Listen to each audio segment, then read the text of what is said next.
Olá, seja bem-vindo a mais uma revisão da lição. Hoje é sábado, dia 28 de junho. E, bom, estamos começando o estudo da lição 1. É a primeira deste novo trimestre. A ideia aqui é a gente dar uma olhada nos capítulos iniciais de Êxodo. Tentar entender, sabe, as fontes que falam da situação de Israel lá no Egito. E, claro, como Deus respondeu ao sofrimento deles, né? Pelo que está descrito ali.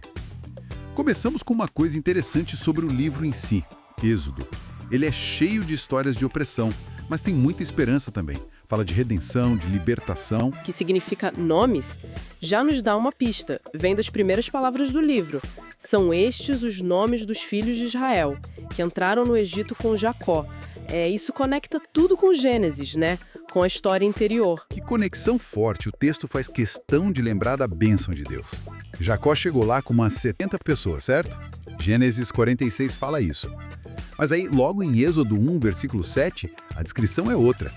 Foram fecundos, aumentaram muito, se multiplicaram. E se tornaram extremamente fortes. Foi uma explosão populacional mesmo. Impressionante. Sim, as estimativas para a saída do Egito falam em cerca de 600 mil homens.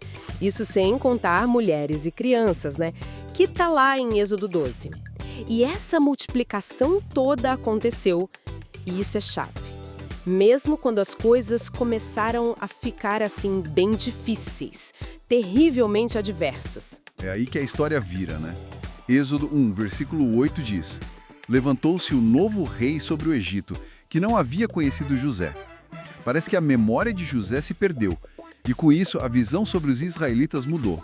Deixaram de ser hóspedes, viraram uma ameaça. Exato, e a resposta do faraó foi dura. Escravidão, trabalho forçado, opressão. Êxodo 1, versículos 8 a 11 descrevem isso bem.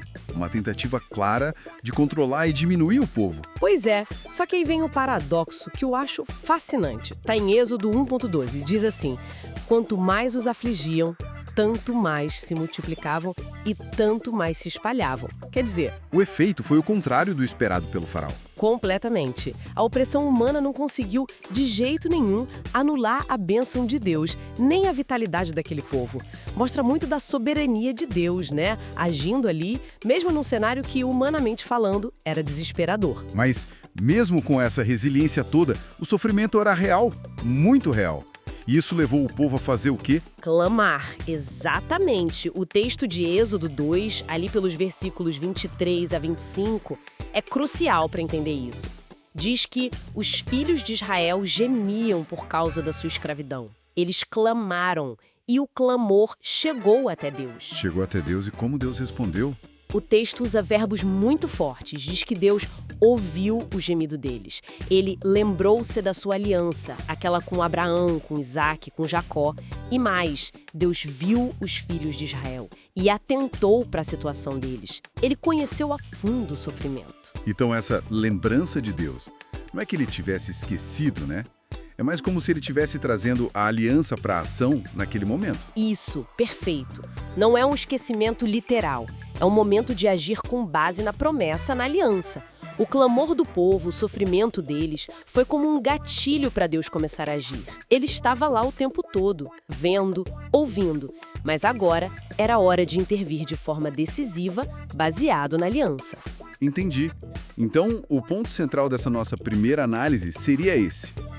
Mesmo com a opressão, mesmo com o esquecimento humano, tipo o faraó que não conhecia José, o povo cresceu.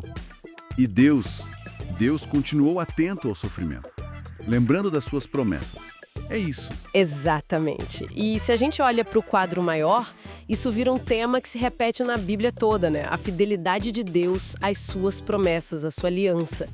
Mesmo quando o povo dele está em situações terríveis que parecem não ter saída, essa lembrança da aliança por parte de Deus é o que move a libertação, é o motor da história. Isso também levanta uma questão interessante sobre como as coisas podem mudar rápido, né? Como você disse, um novo rei que não conhecia José.